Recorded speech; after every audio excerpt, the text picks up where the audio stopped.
Abusive mothers and scalding hot baths. Your comment unlocked a memory for me. But before I share that memory, I'm going to share the backstory of where this comment came from.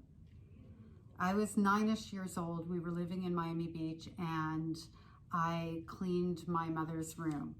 I made it spotless. I wanted to make her happy. I wanted to surprise her. I don't know where she had been, what she'd been doing, but she came home and I was so excited to show her this room that I cleaned. And unfortunately for me, I used fantastic, which apparently wasn't so fantastic. Yeah, trauma survivors, we laugh at the darndest things, don't we? Anyway, yeah. It wasn't so fantastic because it streaked the Formica dresser that I used it on. And my mother lost it. She pulled me up by my hair, she dragged me, she put me in a scalding hot bath. And I'm getting in the bath and it is burning. And I'm not crying because I know better. I look back on that memory and I realize just how much I learned to stuff down my visible emotions. And I got in and she's ranting, she's raving, and then it's, I wouldn't do this if I didn't love you. Oh, when she dragged me up by the hair, she put me in the corner and ran the bath. So I knew what was coming. Yeah, just clicked in that little memory there. The majority of my childhood, from the time that I lived with my mother again after living with my grandparents. So I would say I ended up living with her again around the age of 9 because she showed up with my new stepdaddy. Oh, fun fact, I met my stepdaddies after they were married. Yeah, daddies. Anyway, I always showered. I didn't take baths. I was independent. I could shower, wash my hair, the whole 9 yards. My mother didn't cook. My mother didn't clean. We usually had a housekeeper. My mother didn't dress me. She didn't, well, sometimes she brushed my hair, you know, that kind of thing. And so most of the time I brushed my own hair and I would try to do it before she got a hold of me and there was a need for that. Sometimes she would just do it anyway, just like the hot baths. There would be times out of the blue, no rhyme, no reason, my mother would draw that scalding hot bath and tell me it's bath time.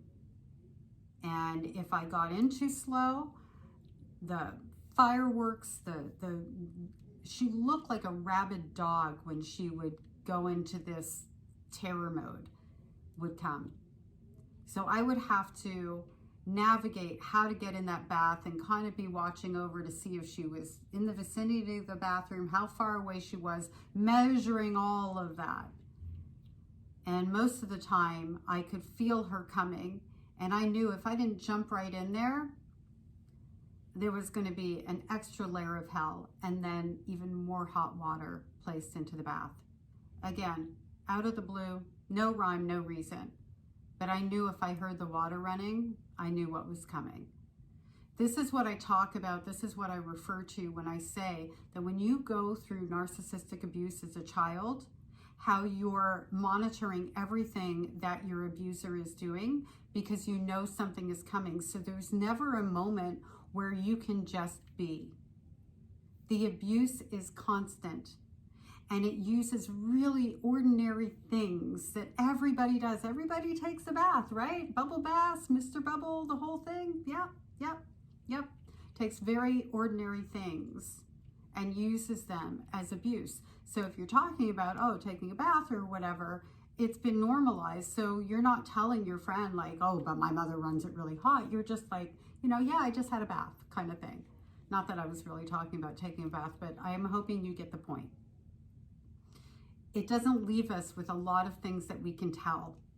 And when we do try to tell and we test the waters, like for me, what I used to say is, my mother is mean, when I felt safe enough to do that when I went to boarding school and I was thousands of miles away from her. Well, at some point, not thousands, but far enough away from her that she wasn't there very much. In fact, she didn't visit boarding school. I would say my mother's mean to me, kind of testing the waters. Every mother's mean sometimes. That's what that would be. What do you mean by that? Can you explain that? Nobody really asked further, but if they had, she was using ordinary things, and I probably wouldn't have had the words to explain and be able to give enough examples for it to be considered abuse.